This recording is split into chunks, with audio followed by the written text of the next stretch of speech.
It's my great honour to welcome you all. It is a very prestigious award. It means the world to me.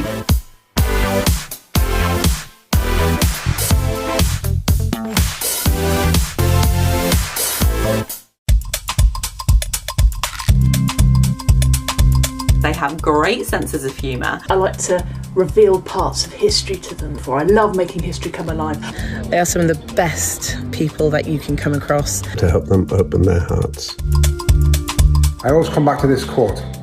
How can we be role models to learners if we're not learners ourselves? It's quite useful to get out of our bubbles, not our COVID ones, and sort of see what else is out there. By sharing best practice, we can see the whole picture. We can see what really matters.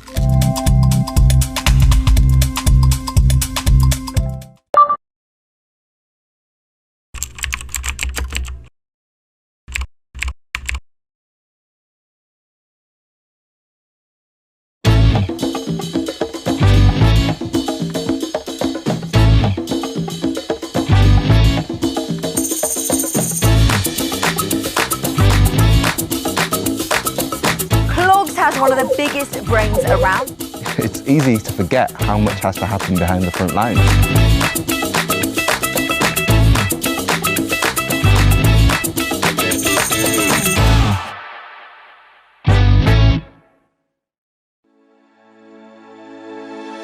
As a global schools group, Cognita educates over 55,000 students across 12 countries. We're proud to be Wellbeing Partner at this year's Festival of Education, and we want to share the work that we're doing to prioritise children's well-being. This starts with a clear understanding of what well-being is. We looked at the evidence and created a simple Be Well charter that everyone can use day to day. It gives a clear definition of well-being and then focuses on the specific contributors that influence it. Discover our full Be Well charter video and other resources to use with your students and families at cognita.com. I really try to not look at myself as just a science teacher. I feel like as a teacher, it's very important to help students grow and develop outside of your lessons. A single teacher believing in you and really believing in you. One teacher doing that can have a large impact, but if you have one or two or three all telling you that and really, really believing in it, it makes you feel like you can achieve anything in the world, honestly.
Welcome to this Festival of Education keynote session, part of the annual Festival of Education, taking place online from the 16th to the 30th of June. This year's festival is free for all teachers and educationalists across education in the UK and beyond. This has only been possible thanks to the support of our incredible partners. A huge thank you to our headline partner, Pearson, our festival partners, BBC Bitesize, Cognita and Teach First, our literary festival partner, Bloomsbury Publishing, and our organising partner, Wellington College, the home of the Festival of Education.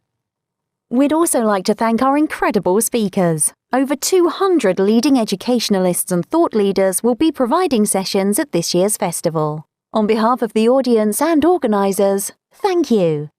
It's time to sit back and get set for our upcoming keynote session. If you wish to ask a question during this session, please head over to our Slido page to submit questions and vote for your favourites. Enjoy this Festival of Education keynote session.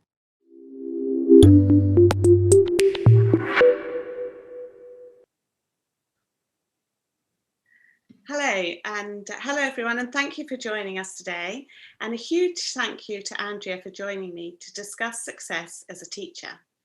And who better to speak about this than Andria, who reached the ultimate success in teaching when she was crowned the best teacher in the world in 2018. But for all the glory of winning this prize, it's Andria's work as an art and textiles teacher at Alperton Community School in Brent, on the outskirts of London, one of the most ethnically diverse places in the world, that enables her to testify as much as anyone that teaching is hard. She is still there 15 years after starting in her first teaching position, a testament to her determination and love of teaching, as we shall come on to see. Andria has used some of her $1 million prize money to set up her charity, Artists in Residence, and has recently brought out her much anticipated book, Those Who Can Teach. As one reviewer says, a book that demands to be read. But before we get it stuck in, I'd also like to thank the Festival of Education for organising this online virtual event. They've pulled it off superbly in challenging circumstances.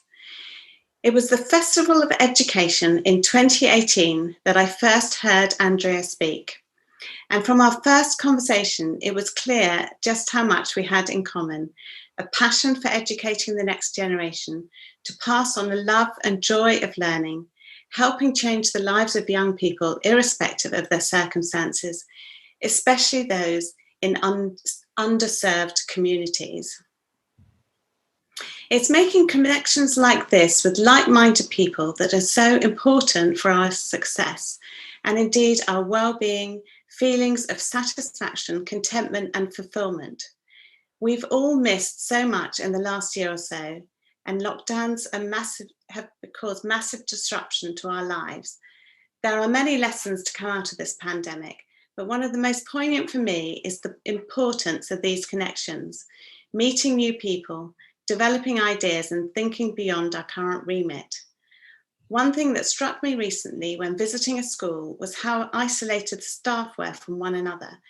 For even though they were back in school, they were still staying in their pods and isolating from all but a few teachers. As we look forward to a return to some form of normality, and in the hope that events can once again be in person, I'd urge you to make the most of these social connections and networking opportunities, whether it's here at the Festival of Education or at such events run by Women Ed, Brew Ed and the like, or even set up your own. Meeting new people who face similar trials and tribulations as our own feeds our souls and nourishes our minds. And I, for one, will be forever grateful for meeting Andria in this way. So, hello, Andria. Oh, Amanda, I'm getting emotional. Gosh, that was an epic introduction. Hello, my dear. How are you? How are you? How is everyone? Hello, world. Hello. How are you all? It's so lovely to see you. And after meeting you at that education festival 3 years ago now, to actually be on stage in inverted commas with you is just so exciting and wonderful. And I know you've got so much to tell us. So I'm going to dive right in. We're looking at success secrets, and I'm going to ask you to start off with what you think it means to be a successful teacher. And do you even think it's possible to be one? See, that's a really good question. I think it depends on what you think or what you measure success is. So is success meeting your performance management targets? Is success making sure that all your lessons are, and all your examination results are in the green, as I would say? Or is success the fact that you are inspiring young people and that you are making a difference and that you can see the difference. And you know, those individual stories which we all can talk about, the student who, you know, had trouble reading, but because, you know, you helped them, they're now able to read fluently, or the student who never used to come in, but because you had a word with them in the corridor, they're now in school on time every day. Is that success? And the wonderful stories you talk about in your book. Well, we all have them. I mean, this is the beauty about being a teacher. We've just got so many incredible stories that we can tell, we can share. And what I write about in my book, I can guarantee that 90% of all the teachers in the UK will have the same experiences. I'll say, oh yeah, I've had a student like that. So, and I would like to be that teacher. I think that's what will make success for me. And I think, actually, I'm going to share with you something quite lovely, Amanda. So I used to be a head of years ago, and success for me is when you are sitting interviewing new colleagues, new NQTs to the profession, to the school, and along comes somebody who was one of your the girls who used to kind of rip your hair out, you know, trying to get her in every day, and, you know, her mouth, you know, tamed a little bit.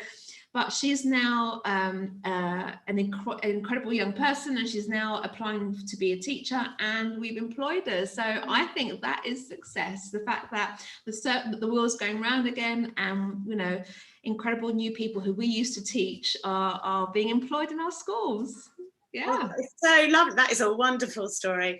But Andrea, I'm going to pull you up there a little bit because I want to expand it further. And I know that you do this so much. You measure your success on how well your students are doing. And obviously we look at our outcomes. What impact have we made on people's lives? And we do, you know, the whole reason we do all this is to make an impact on people's lives, and especially young people. But we do need to remember that it's about success for ourselves as well. Do we want to be successful, feel successful, so that we can live a fulfilling, enjoyable life. And the more successful we are and we feel, the more we can give to others. So is there a little bit more like, yeah, what do you feel? What do you feel? You see, it's interesting because you've had the pinnacle of success, winning this incredible prize, and as I say, the actual teaching is your success. So can you just tell us a little bit about how you feel success for yourself, and how it feels to reach that pinnacle but still carry on teaching day to day? I think success could just be the most simplest thing for me. For example, oh my God, he got it. He could draw, he's produced an amazing piece of work, or, oh my God, you know, young Henry has not kicked off and he's actually stayed the whole hour in my lesson and he's enjoyed it. And, or success is when they simply leave your classroom and say, thank you, miss, that was nice, thank you, miss, have a great, you know, I think it's about the individual way that you are able to communicate and what you can give. And the teaching profession is so selfless. It's about give. All we are doing as teachers is giving. And I think for me, success is when I see all my efforts and all the energy of giving, it's being rewarded by seeing, I wouldn't say necessarily the examination results. That doesn't hit me as hard as the stories whereby, you know, that young person who's completely transformed, or that something's happened, you've said something and their life has changed, or they're taking a bit more ownership, or they're, you know, they're manning up, or, you know, they've just had a successful something that's happened in their life. I think that for me is success. Well, the success there, that really is, it's job satisfaction. Yeah. You're successful if and when you get job satisfaction, and you sound like you get so much job satisfaction. You get so much out of it. You see these faces that have succeeded, and you get the job satisfaction. So that's for you is success. It's feeling, yeah, I've done a good job. I've given, and look at the rewards, and that you feel satisfied and fulfilled and productive, and all those good things which make up your success. So Amanda, is that normal? Well, I think it is very normal, and it's interesting because we're going to come on to the real challenges, and we are talking about how teaching is so hard. But I want to say I did read through a thread last night on the SLT chat, and there were so many comments on, you know, what the rewards of teaching and how much they love and the satisfaction they get, that I really thought about if you are, you know, sort of, it's just too hard. And I know you love your work. I know you absolutely do. But so many teachers get this enormous satisfaction from their job because it's so much harder than many jobs and many careers, but it's so much more rewarding. And you know, it's almost, I think the old adage of the more you put in, the more you get out, couldn't be more true in teaching. You give your heart and soul, but what you get out is so incredibly rewarding. And it's enormous success for yourself because you're not leading a mediocre life, you're leading this incredible life where you give so much and you receive so much, you see the results of your work. So I think that's why I think teaching is such an incredible, rewarding job. It is an art form. I mean, I do think that every teacher is an artist in one aspect, because, you know, we are publicly almost performing, but everything is so personal. It's absolutely everything about us. We are on display, and you know, we are showcasing what we're doing. So maybe the success is whether or not our audience are appreciating, and who are our audience? Our young people, you know. So I think that comes to play quite a bit as well.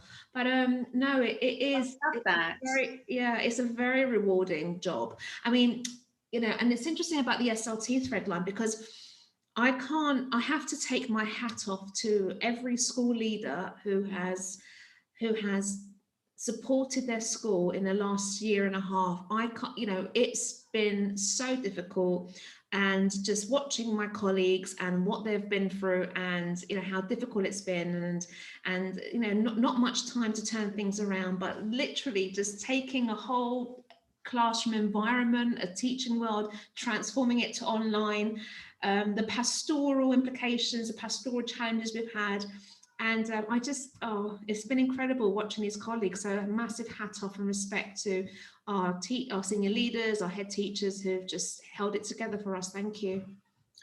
Absolutely, I couldn't agree with that more. And you know, I've been going into the schools where I'm a governor, and I literally just want to tell every single teacher that they have no idea how much they are appreciated. They'll probably often feel unappreciated, but they really are, because you know, in some of these difficult times, I feel like they're keeping the country going by letting our children go back to school. They're keeping the country going by keeping some semblance of normality for these children, and for showing them how you overcome adversity. I really take my hat off to every single teacher who has stuck with it this year and through incredibly difficult times. So yeah, I hope teachers are feeling the appreciation of everybody. So we've come in love of teaching. We haven't talked yet enough about how hard it is. So let's talk a little bit about this fear of failure, because I know you've had a fear of failure. Maybe we will, I don't know if you want to mention now, but you have mentioned to me this idea of falling off a cliff, and this feeling of falling off a cliff, but also the fear of failure. So I don't know if you want to take them separately or together, but talk to us a little bit about your fear of failure and how it's not all roses, and although you did do incredibly well, it's not all been plain sailing. I think the grey hairs I think they're evidence in terms of what it is. So the fear of failure, I think I'm just remembering when I was first entering the profession, and sometimes it's important for us experienced teachers to kind of have that mindset that we can just kind of, you know, transform and go back into time and remember how we were when we were experiencing when we were early career teachers. And the fear factor of somebody walking in, being observed, and that fear that, oh my God, I didn't teach, or I've been given a red mark or a grade, whatever, because I didn't do that, or I didn't mark, whatever. And I just think that's a huge pressure. There is a huge pressure that I've felt And I know still exists when it comes to teaching, and maybe it links to this art form, the fact that artists and the way that we are very creative, it's got to look great, it's got to be incredible, it's got to be appreciated. And so I have felt that, and I have felt that, and possibly the massive challenges that I put on myself, and the pressure that I put on myself of your lessons have always got to be good. Your lessons have always got to be engaging. They've got to be fun, because it's the students are having an art experience, and art has got to be incredible, it's inspiring, they've got to run to come to your classes. So, and I think there is a lot of pressure that we put on ourselves. I think my husband pulled me up once, so thankfully he's not a teacher, and I was emailing at stupid o'clock, 11 o'clock at night, and he turned around and said, "Why are you emailing? What?" And I just, "Well, no, I have to email because people are waiting for me. People, the people who I'm line manager, they need this information." And he just says, "Will the world end if you do not send the email tonight?" And I just thought, no, no, okay, So I think maybe it's a woman thing. I don't know if it's just a woman thing, or the amount of pressure that we put on ourselves of having to be brilliant, having to be an expert as an SLT and as a senior leader. We need to know the answers for absolutely everything. We have to have the answers. If there's a problem, you're on kind of like firefighting mode. You need to be able to tell and do and react exactly how you should do. So whether or not you've always got that kind of, I don't know what it is, but that awareness of performance, of how how you need to behave, what you need to do, maybe that's something which is holding us back a little bit, and holding us back from being creative, and holding us back in terms of being really effective practitioners. Or it could really be the answer to us just being brilliant at firefighting, which we do a lot of firefighting in our schools. I think it's a very unusual sound that's gone past. I think that this whole firefighting, I think I think your husband came up with the answer there, actually.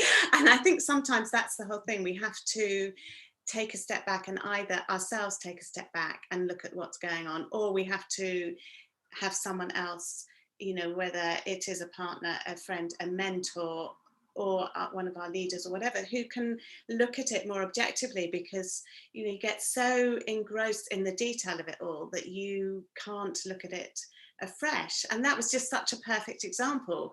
Can this wait till tomorrow?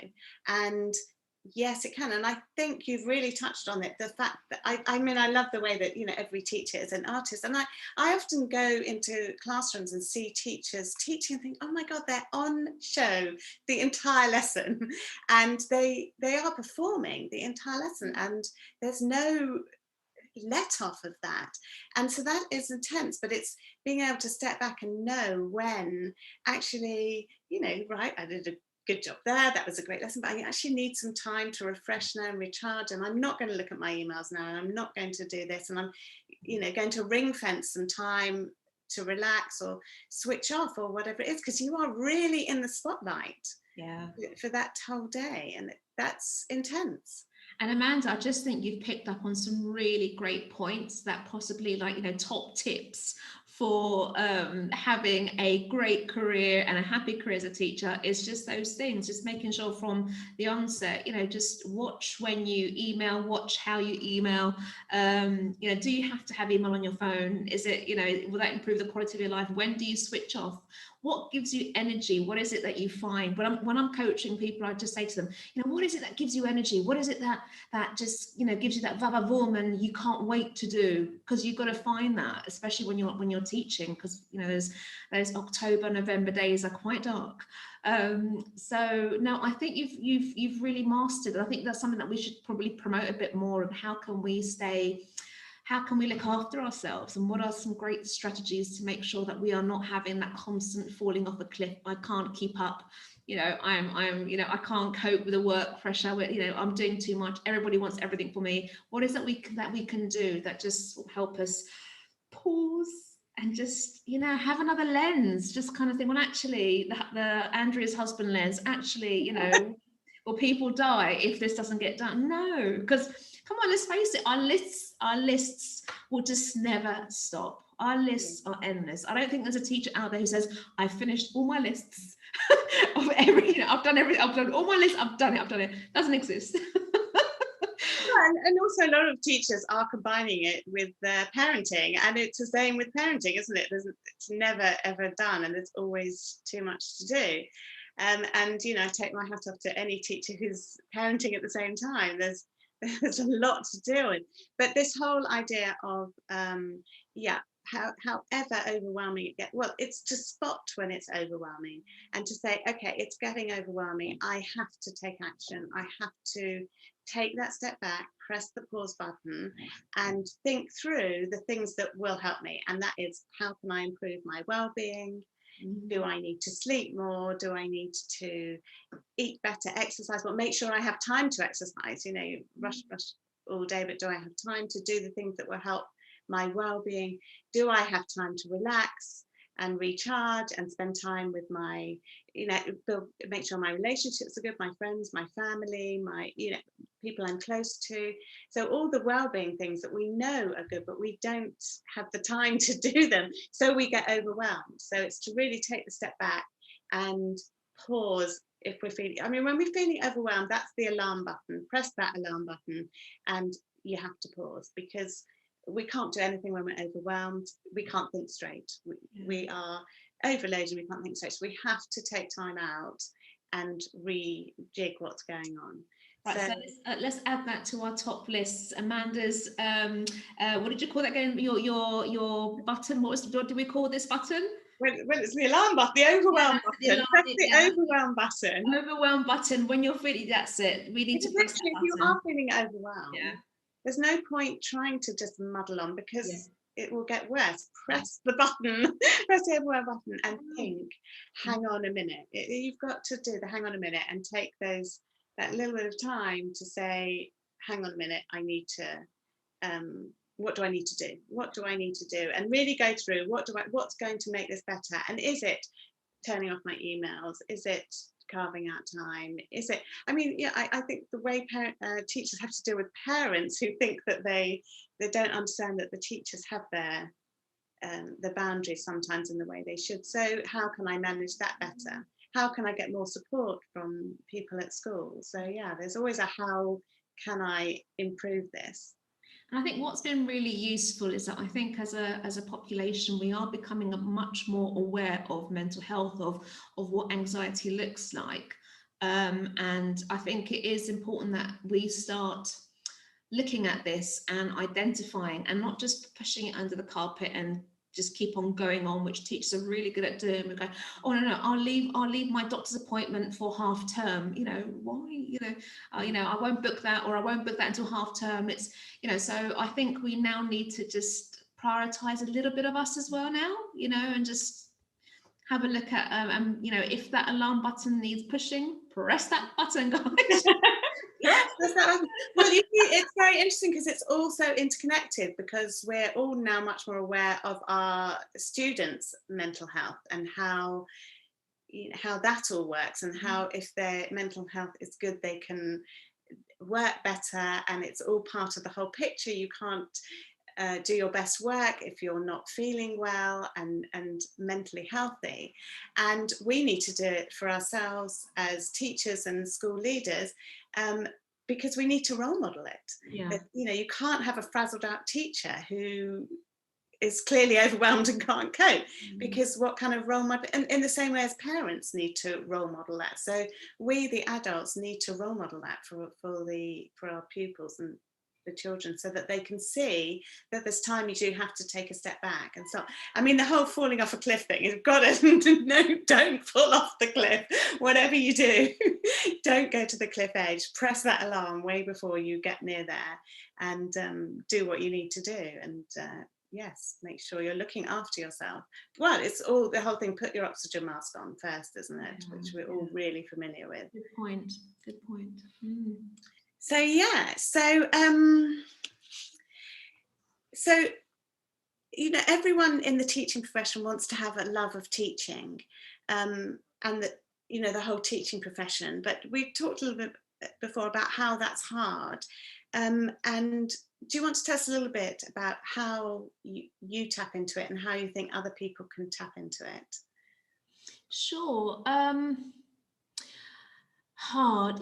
I mean, I've been very lucky, and I think this is possibly where it sounds that many, colleagues who I've spoken to have not been as fortunate as me. And I think the reason why I have succeeded, in my opinion, and that means for me just enjoying my job, enjoying what I teach, enjoying where I teach it, is because I've had the most incredible colleagues that I work alongside, and we kind of pull each other up. We kind of notice, okay, they're not in the right place. Let me just make sure that they're okay. Right, so let me go and grab them a cup of coffee. Let me just cover this 5 minutes, go to the bathroom, just go and sort yourself out. I've got you here. I think a lot of it is about finding the support within your school. And I'd love to say that every school is a very kind of harmonious place which prioritizes its colleagues just as highly as it prioritizes its students. But I know that is, I am realistic, and I know that doesn't happen everywhere. So that's one of the reasons where we find it hard. We find it hard when we don't feel that we are supported or looked after or valued by our leaders. And that's one of the hardest things. And yes, appreciation is a big deal for us. Appreciation is something which I haven't heard many teachers saying, I just want another pay rise, they can give us another, I think it's most of the things which they're asking is free. So, a nice a letter, a compliment, the head teacher writing something personal, those tiny little things which we receive as gifts or little notes, they just make a huge impact.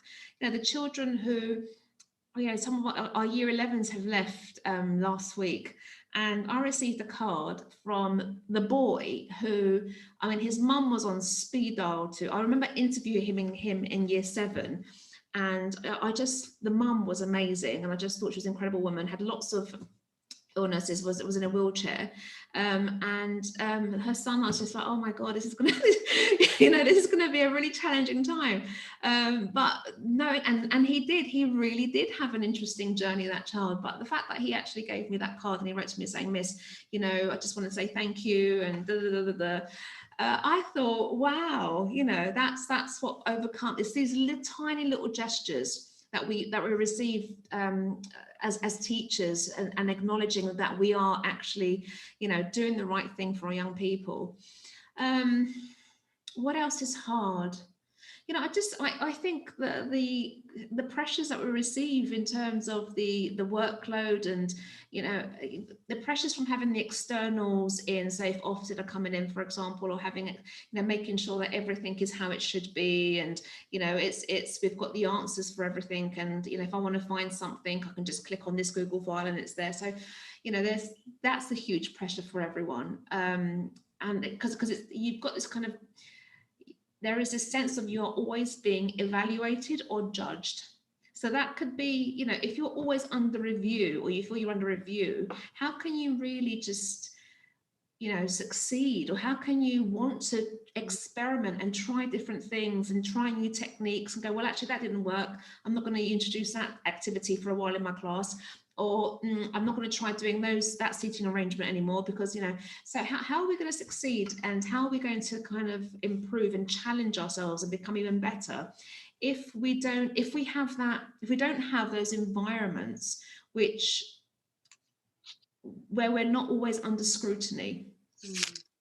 So I think that's hard, and I think that's just a general thing which happens in the UK schools, the fact that we do have this kind of external presence that's always looming, it's always behind us, and that does create a little bit of fear and a little bit of anxiety, because you don't want to be the person who lets the school down. You can't be the weakest link. Yeah, so that's very interesting. So that's a real take on it. Why it's so hard is because of the scrutiny, and that you don't, it's partly the scrutiny, and partly you don't always get the support that you need.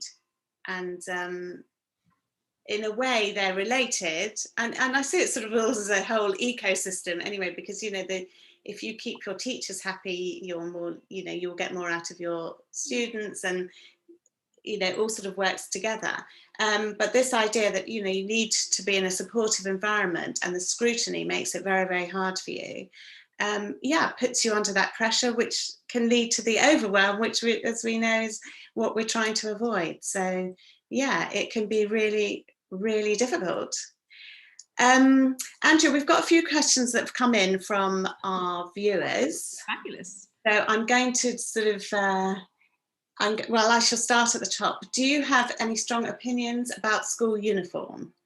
I do have a strong opinion. I think that they are good, that I value a school uniform, because it removes that judgmental factor of a young person having to have the best shoes.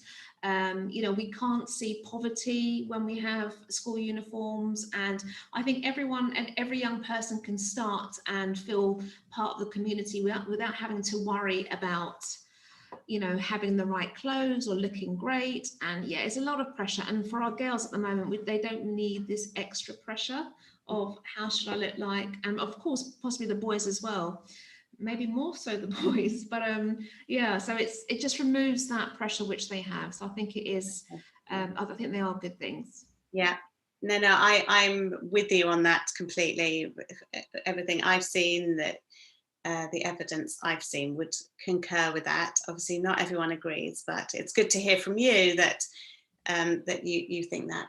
I'm a mum as well, so I'm just thinking, if I had to kind of think about what the pressure which my daughters will have, Mummy, I can't go to school because I want to, I think first of all financial pressure, and second of all, it's that I don't want them to think about that. It's not, it's not, Right, we've got 8 minutes left, so I'm going to whiz through. I'm so sorry. No, they're coming in now. So So what has success looked like for you as a teacher during COVID?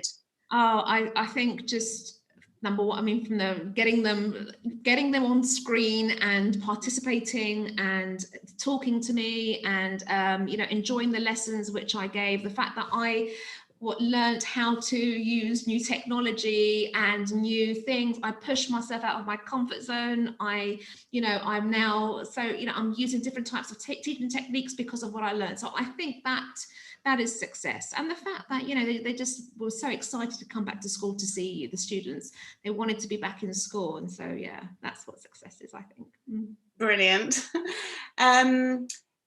A question's come in here. Do you have aspirations to climb further up the management chain? Oh, I am the most incredible. I am incredible. I'm the incredibly busy person that know. I don't know.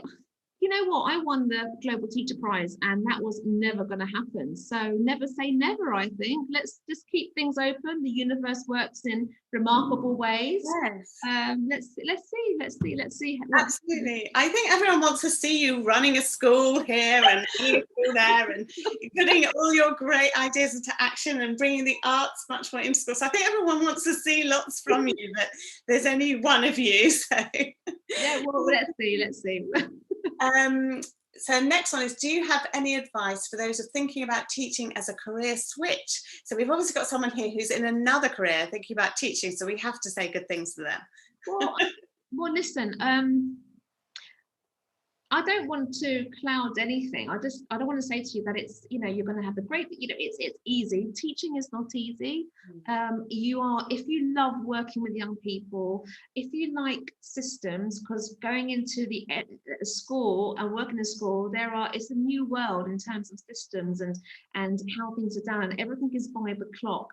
If you want to challenge yourself, if you want to be inspired, if you enjoy working with people who will become your best friends and family very soon, then go for it. I think it is the greatest profession in the world. It's the greatest profession in the world, without no doubt. So there we are from Andrea. It's the hardest, but the greatest.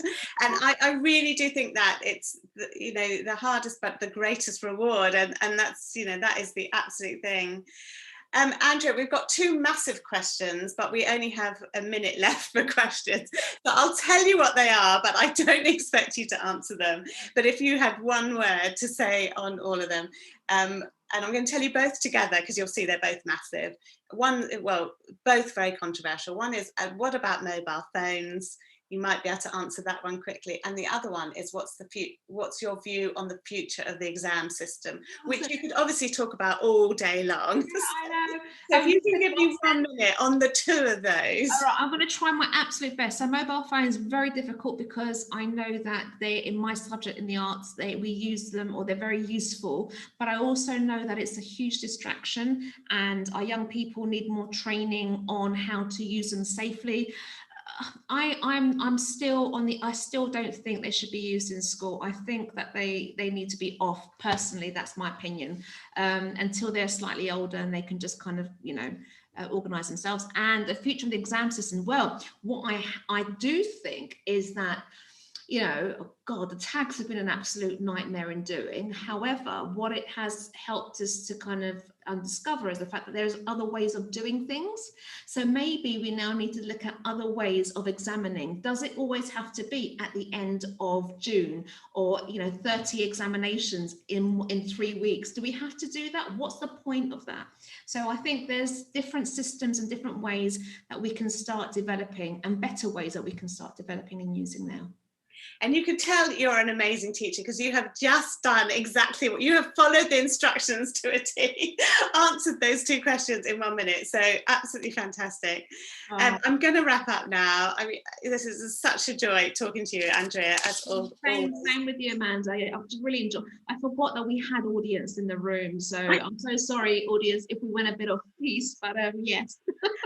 I want to wrap up with, I'd first of all like to read a quote from your book, from Those Who Can Teach. I just want to read my favourite quote from the book, which is, if there is one lesson I learn over and over in school, it is that all any of us need once in a while is someone to really believe in us.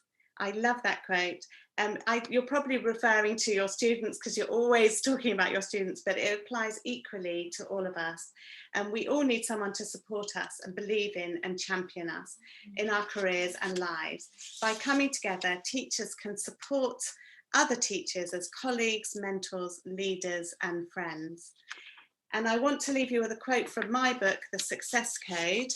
And I'm just going to read out from here. A brief quote, which is, "You deserve success.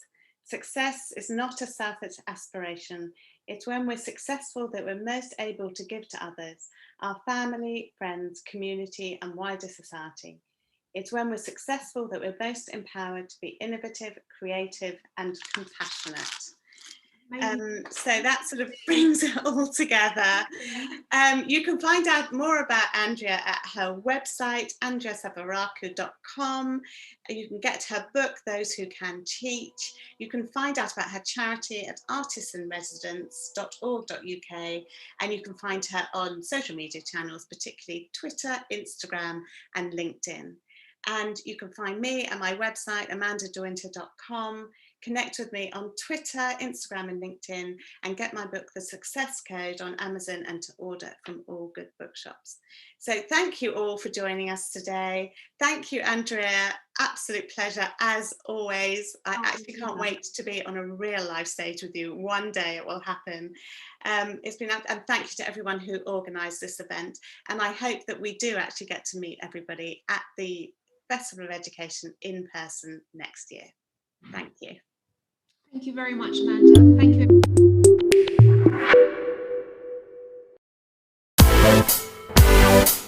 It's my great honour to welcome you all. It is a very prestigious award. It means the world to me.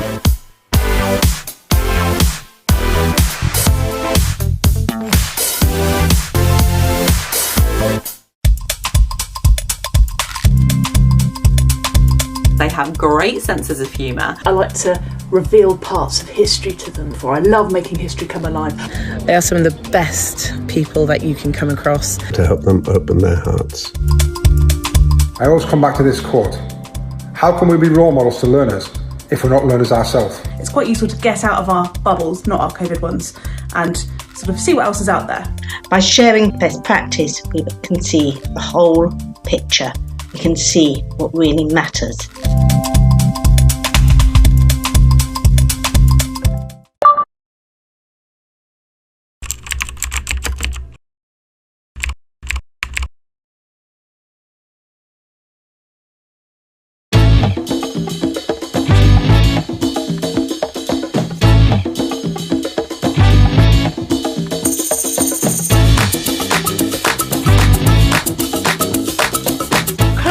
One of the biggest brains around. It's easy to forget how much has to happen behind the front lines.